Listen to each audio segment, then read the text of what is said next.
Bismillahirrahmanirrahim. Alhamdulillahi rabbil alamin. Assalatu wassalamu ala rasulillah ma ba'd. Allahumma anfa'na bima 'allamtana wa 'allimna ma yanfa'una wa zidna ilman. Assalamualaikum warahmatullahi wabarakatuh. Alhamdulillah alladzi ahyana ba'dama amatana wa ilaihin nusyur. Alhamdulillahilladzi hadana ba'da dhalalna. Alhamdulillahilladzi aqwana ba'da dha'afna. Adik-adikku sekalian, sebagaimana di pertemuan sebelumnya, alhamdulillah kita telah mempelajari dari hadis Al-Arba'in An-Nawawiyah, khususnya di hadis yang pertama. Namun kita kembali sedikit mengambil faedah dari hadis yang pertama ini. Ada dua faedah yang sangat penting yang kita terluput, yang saya mengulanginya kembali disebabkan dua faedah yang penting ini itu sangat berarti bagi saya, khususnya bagi para penuntut ilmu. Jadi ditulis di pertemuan pertama, lembaran yang pertemuan pertama. Lembaran yang pertemuan pertama, di situ yang ditambahi tulisannya. Ya, yang ada kosong. Ya, yang ada kosong di situ saya isi. Baru digaris di antara faedah hadis yang pertama ini, ya, kalimat sami'tu. Jadi di situ sami'tu Rasulullah sallallahu alaihi wasallam, ini ucapan pertama dari Umar bin Khattab. Sami'tu adalah tanda. Tulis, kata sami'tu adalah tanda dari tanda-tanda hadis yang sahih. Ya, ditulis. Fatir ada pulpen di meja. Pulpen tak kemarin itu di meja tahfiz. Ya. Jadi diperhatikan. Jadi kata sami itu adalah tanda dari tanda-tanda hadis yang sahih. Jadi kalau kita membaca hadis, kita mendengar panca indera yang disebutkan, maka itu adalah tanda hadis sahih. Apalagi di hari ini, ya, perkara ini kabur di kebanyakan manusia, mana hadis sahih, mana hadis lemah. Bahkan di hari ini banyak tersebar hadis palsu. Maka dari itu penting bagi seorang penuntut ilmu untuk mengetahui apa indikasi, apa tanda-tanda hadis yang sahih dan apa tanda-tanda hadis yang lemah. Walaupun di pertemuan kali ini kita hanya mempelajari terlebih awal tanda-tanda hadis yang sahih. Dalam hadis yang pertama dalam Al-Arba'in ini ada kalimat sami'tu Rasulullah sallallahu alaihi wasallam qaal innamal a'malu. Kita telah jelaskan itu.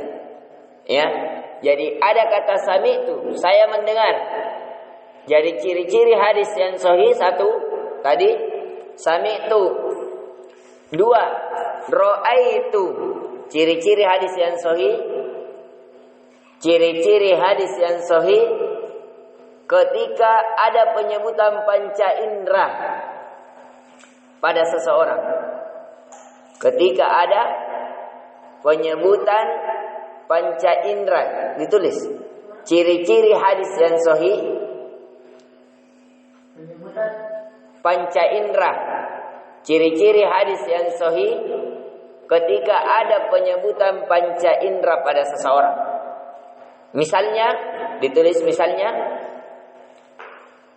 ya, saya mendengar, berarti panca indera apa ini? Telinga. Ya, misalnya saya mendengar, kemudian saya melihat ra'aitu. Ya, ra'aitu Rasulullah kadza wa kadza misalnya. Saya melihat. Jadi tulis saya mendengar, saya melihat. Ya. Yang ketiga saya dibonceng. Nah, nanti ada hadisnya lagi. Yang anak kecil. Ya. Saya dibonceng. Kalau dibonceng berarti ketemu badannya dengan Nabi sallallahu alaihi wasallam. Ya, atau saya dirangkul. Ya, nanti ada juga hadisnya. Saya dirangkul, jadi saya dipegang. Ya, dirangkul seperti misalnya hadis kedua nanti. Ya, tentang Jibril juga termasuk ya bahwa dia ketemu lututnya Nabi dengan lututnya Jibril. Ini diperhatikan. Tapi nanti di pertemuan kedua. Dan semua ini ya hanya didapatkan oleh para sahabat. Jadi yang melihat, yang mendengar, yang dibonceng pasti sahabat. Ya pasti. Ya yang ketemu panca inderanya ini pasti sahabat. Ini faedah yang pertama. Faedah yang kedua menjadi tambahan dari faedah-faedah yang sebelumnya yang kita sebutkan adalah tentang definisi sahabat. Ya. Sahabat adalah ditulis, ini penting. Sahabat adalah malakiyan Nabi, siapa yang ketemu dengan Nabi. Jadi definisi sahabat adalah siapa yang ketemu dengan Nabi atau berjumpa dengan Nabi wa amana bi, dan dia beriman kepada Nabi. Jadi definisi sahabat adalah siapa yang ketemu dengan Nabi, berjumpa dengan Nabi, dan dia beriman kepada Nabi. Beriman kepada Nabi. Wa mata alaih, dan dia mati di atas keimanannya. Jadi ini diperhatikan. Jadi sahabat syaratnya ada 3. Yang pertama, ketemu dengan Nabi. Ya. Jadi misalnya Ibnu Sirin, ya, hendak ketemu dengan Nabi. Imam Syafi'i hendak ketemu dengan Nabi, dia bukan sahabat. Ya. Ada sebagian orang karena kejahilan ia mengatakan sahabat, bagaimana bisa? Ya. Imam Syafi'i lahir di tahun 150, sedangkan Nabi meninggal tahun 11 Hijriah. Meninggal Nabi, bisa ketemu dengan Imam Syafi'i tidak? Tidak mungkin. Karena Nabi meninggal di tahun 11 Hijriah. Imam Syafi'i baru lahir di tahun 150 Hijriah. Begitu caranya ditahu. Jadi kalau kita mau tahu hadis sahih, lihat tahun berapa lahirnya, tahun berapa meninggalnya. Kalau dia lahir sebelum wafatnya Nabi, ya ketemu bisa jadi. Itu pun dipertimbangkan. Jangan sampai ketemu tapi masih bayi. Mungkin dia lahir di tahun 10 Hijriah, tidak mungkin langsung belajar baru umur 1 tahun, tidak mungkin. Ya, jadi diperhatikan. Nah ini, itu caranya mendeteksi, tapi nanti kalian akan kembangkan. Mungkin yang SMA di tingkat kuliah, ya, yang SMP di tingkat SMA dan selainnya. Jadi definisi sahabat memiliki 3 syarat. Yang pertama harus ketemu dengan Nabi. Yang kedua beriman dengan Nabi. Jadi Abu Jahal, Abu Lahab ketemu dengan Nabi tidak? Ketemu. Bahkan dia adalah pamannya Nabi. Tapi beriman atau tidak? Tidak. Maka Abu Jahal, Abu Lahab bukan sahabat Nabi. Karena sahabat Nabi seluruhnya adil. Sahabat Nabi seluruhnya dijamin masuk surga. Tapi Abu Lahab, ya, bahkan Allah tabbat yada Abi Lahab wa tabb. Ya, termasuk orang yang diberikan kecelakaan, dilaknat, dimurkai dengan dalil syar'i, yaitu dalil Al-Quran. Ini ya. Jadi dia bukan sahabat, walaupun dia lahir, dia hidup di zaman Nabi Sallallahu Alaihi Wasallam. Ya. Yang ketiga syaratnya, dan dia mati di atas keimanannya.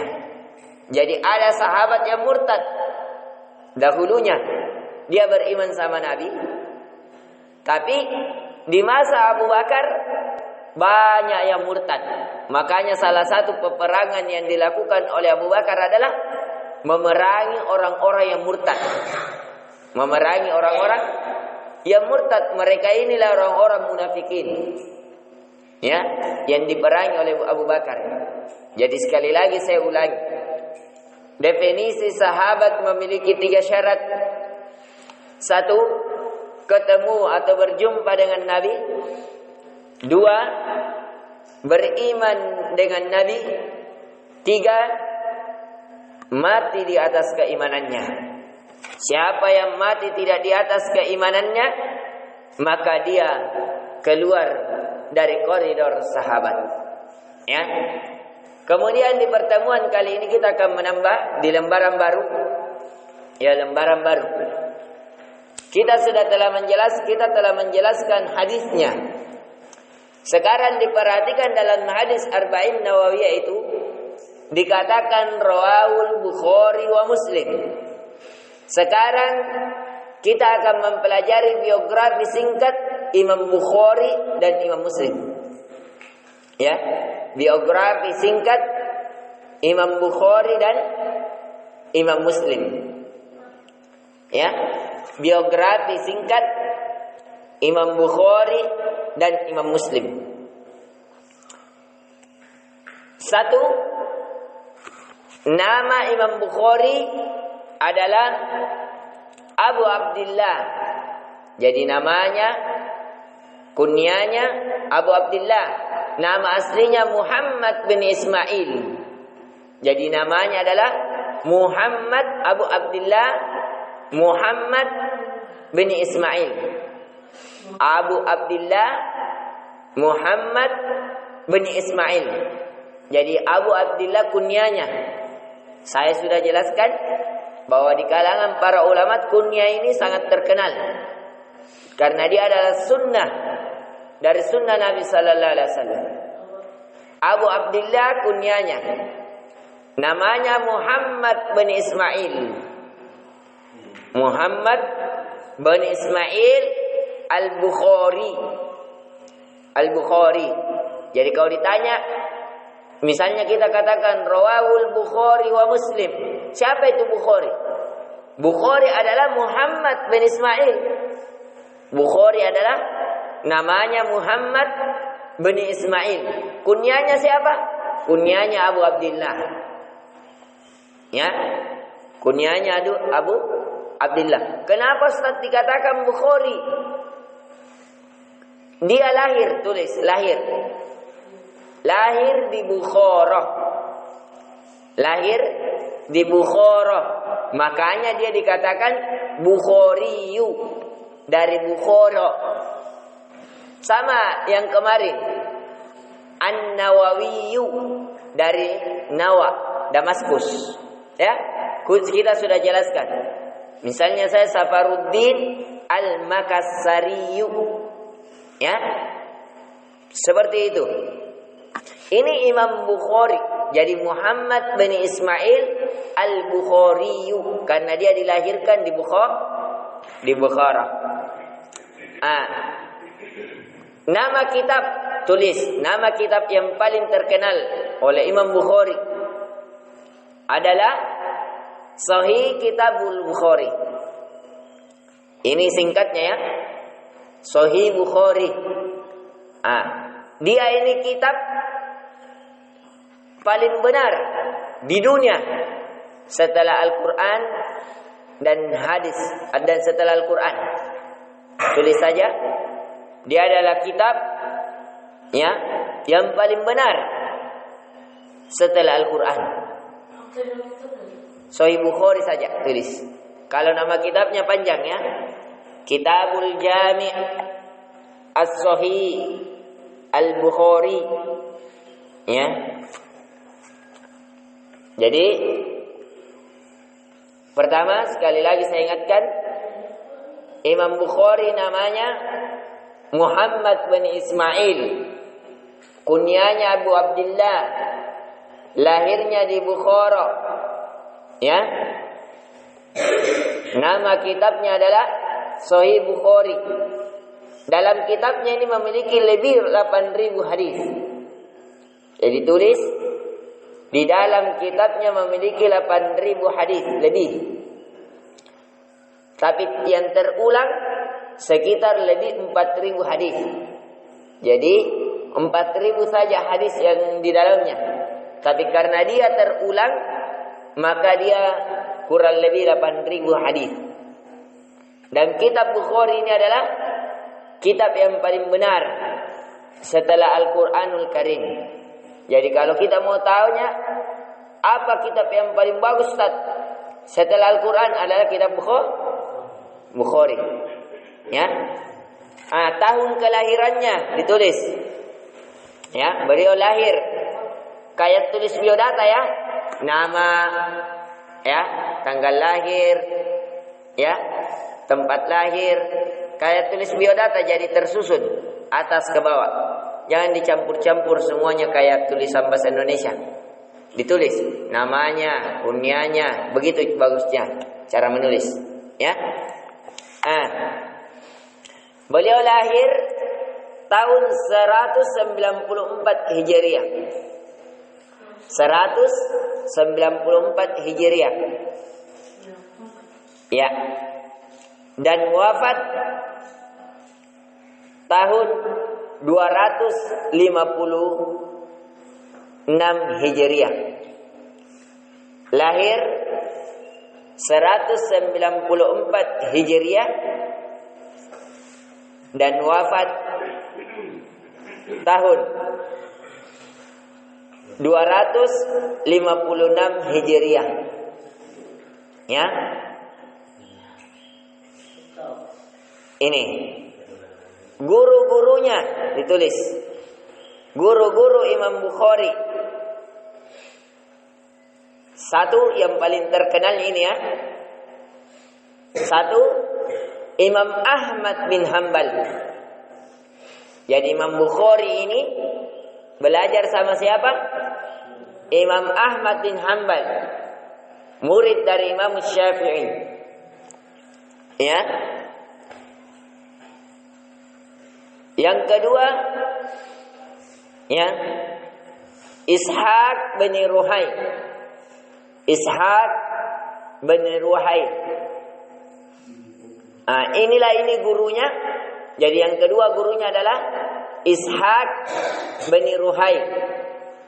Sebab ini gurunya ini dia tulis Bukhari. Jadi pernah gurunya ini Ishaq bin Ruhai ini ketika mengajar seperti begini, Imam Bukhari dibawa belajar sama gurunya ini Ishaq bin Ruhai. Gurunya mengatakan, ya, dari Bukhari ini yang berkata, kuntu inda Ishaq bin Ruhai faqal.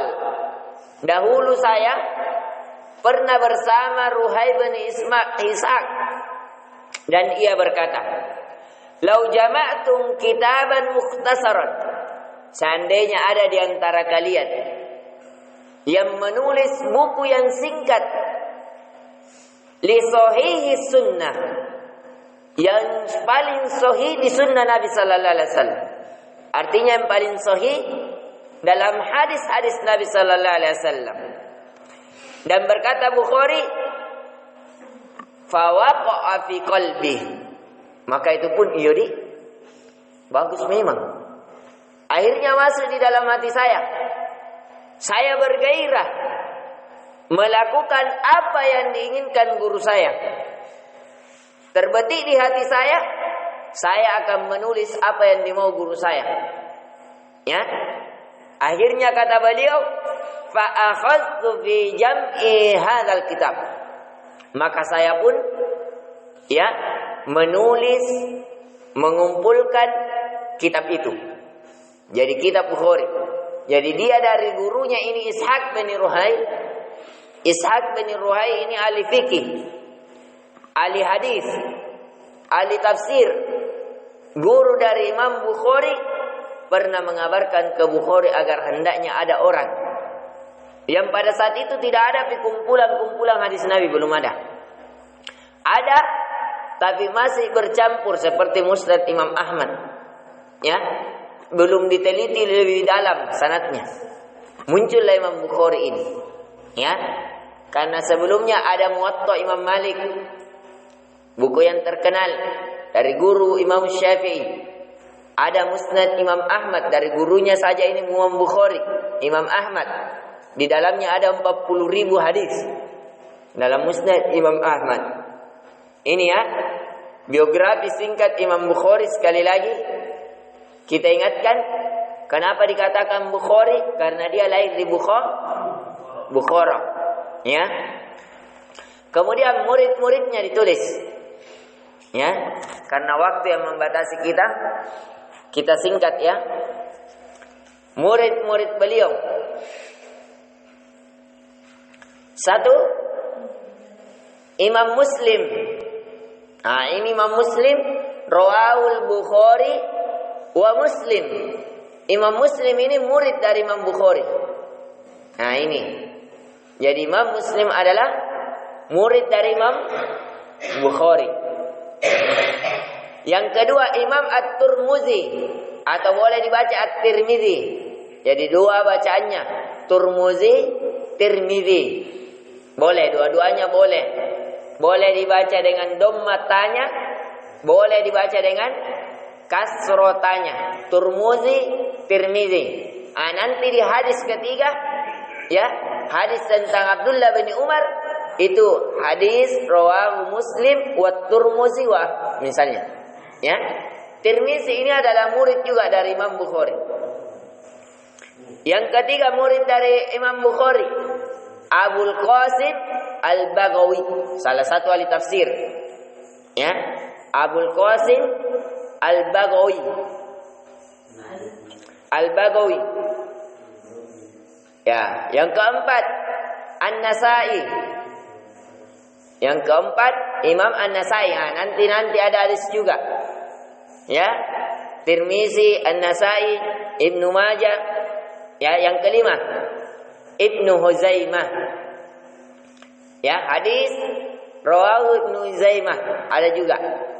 Nanti ada. Jadi ini semuanya ahli hadis. Salah satu dari mereka dari murid-murid Imam Bukhari atau Muhammad bin Ismail. Ya, ini. Kemudian yang perlu lagi diperhatikan, yang saya sebutkan tadi dari guru-guru Imam Bukhari hanya yang paling terkenalnya. Tapi Imam Bukhari ditulis di tempat guru-gurunya. Ya, Imam Bukhari memiliki 1080 hadis guru. Jadi ditulis di atas langsung saja catatan angka. Ya, dari guru-guru Imam Bukhari Imam Bukhari memiliki guru 1080 guru. Bayangkan. Ya. Ini kata Imam Bukhari. Ya, kata Imam Bukhari, katabtu an alfi zamanina nafsam. Saya menulis ya dari 1080 guru. Laisa fihim illa sahibul hadis. Dan guru-guru saya ini tidak ada kecuali salah satu di antara mereka semuanya, kecuali ahli hadis. Jadi dia itu memang Imam Bukhari rajin bersafar. Ya, Imam Bukhari pergi menuntut ilmu tidak seperti kita. Makannya 3 kali sehari, tidak. Imam Bukhari terkadang pergi bersafar, pergi ke Baghdad, pergi ke Syam, pergi ke Mesir. Itu bayangkan mengadakan perjalanan. Mau jalan kaki kah? Kalau ada kendaraannya naik kendaraan. Kalau kendaraannya dulu kuda atau unta. Dan terkadang makannya saja tidak. Terkadang Imam Bukhari mengganjal perutnya pakai batu. Kalau terlalu lapar, bayangkan tidak makan 1, 2, 3 hari. Bayangkan tidak makan. Biasa dia ganjal perutnya pakai batu sampai 3 batu. Jadi dia ganjal ulu hatinya kasih batu, baru diambil itu imamanya, diikat dengan keras sehingga kayak begini. Kayak terikat, kayak ditekan. Supaya apa? Supaya tidak terlalu sakit ulu hatinya, tidak terlalu lapar rasanya. Itulah Imam Bukhari. Ya, terkadang itu kita ini tersedikit lapar Ustaz, namanya makan. Tidak. Imam Bukhari terkadang 3 hari tidak makan. Bayangkan itu. Dia ganjal perutnya pakai batu, dia ikat. Begitu juga Rasulullah sallallahu alaihi wasallam, ya. Terkadang juga Rasulullah ya itu kelaparan. Kalau dia tanya istrinya apakah ada makanan hari ini pagi ini, kata istri-istrinya tidak ada ya Rasulullah. Kalau begitu saya puasa, kata Rasulullah. Akhirnya Rasulullah puasa. Ya ini. Jadi karena waktu yang membatasi kita bahkan sudah lewat, ya, lewat 5 menit. Jadi saya tidak jelaskan tentang Imam Muslim. Ya. Ini catatan kurang lebih 2 tahun lalu. Saya pernah ikut pertandingan cerdas cermat, ya. Masalah saya kira itu hari masalah tafsir dan hadis. Ternyata masalah tajwid yang banyak ditanya. Ini catatan saya. Ya. Ini Al-Quran. Alhamdulillah. Inilah Al-Quran yang saya hatamkan. Ya, yang saya hatamkan coret-coret. Saya ambil faedah dari Al-Quran ini. Mana ayat-ayat yang berkaitan dengan Asmaul Husna. Ada saya kajian di YouTube tentang fikih Asmaul Husna. Nama-nama Allah ada berapa. Ternyata setelah kita teliti, nama Allah itu lebih dari 100. Bukan 99 yang terkenal. Bahkan lebih dari itu. Cuma tidak ada yang mengetahui lebihnya kecuali Allah Azza wa Jalla. Ya, di sini kitab saya juga ini, ya, sudah diwarnai. Mana yang kisah-kisah. Saya pernah juga mau menulis kisah-kisah 30 juz dalam Al-Quran. Kisah-kisah apa saja. Tentang kisah dari kalangan para hewan apa-apa saja. Misalnya tentang laba-laba, tentang semut, tentang burung hudhud, ya. Kisah-kisah perempuan-perempuan dalam Al-Quran. Saya mau ini, mudah-mudahan kalian seperti Imam Bukhari. Ketika gurunya mengatakan saya ingin ada murid saya begini, muridnya ada yang terbetih hatinya. Imam Bukhari ini kitabnya dia tulis 16 tahun. Berapa tahun dia tulis itu bukunya? Ini faedah juga. Tulis. Ya, Imam Bukhari menulis bukunya selama 16 tahun. Imam Bukhari menulis bukunya selama 16 tahun. Bayangkan itu. Ya. Kalian nanti keluar pondok, ya, sudah menjadi ustadz, punya anak, punya pesantren, ingat. Pernah Ustadz Safar menyuruh saya untuk menulis buku. Ini nasihat saya. Seperti nasihatnya gurunya Imam Bukhari. Saya nasihatkan anak-anakku sekalian ini, ada di hari nanti yang mengkaji Al-Quran, mengeluarkan semua kisah-kisah di dalam Al-Quran. Qadarullah saya kemarin, karena sibuk sekali kurang lebih sekitar cuma 4 juz. Saya kaji kisah-kisah dari Al-Quran. Ya, karena waktu yang membatasi kita itu pun kurang lebih 1 minggu saja saya kerja. Jadi saya mau nanti ada di kalangan santri saya ini yang membaca Al-Quran, bukan hanya membaca, tapi sudah jago di bahasa Arab, memahami, dia baca atau artinya saja. Tulis 1 buku, kumpulkan kisah-kisah di dalam Al-Quran. Ini. Ataukah kalau kita tidak mampu kisah-kisah, kasih lebih kecil. Kalau kisah kan banyak. Ada kisah dari kalangan para manusia, kalangan para hewan, dari laki-laki, dari perempuan, terlalu banyak. Singkat saja.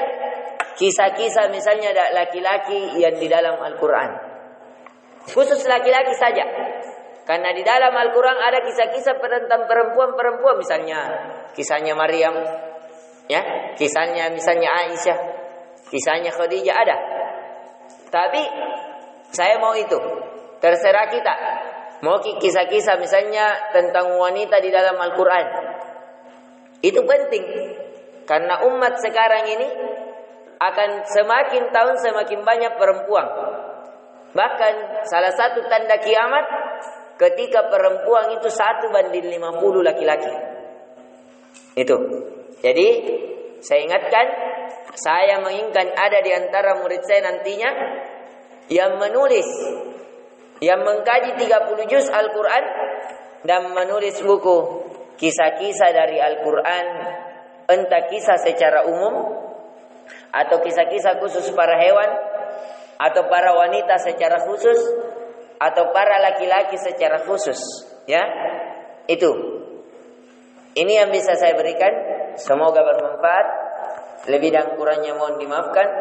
Subhanakallahumma bihamdik, asyhadu an la ilaha illa anta, astaghfiruka wa atubu ilaik.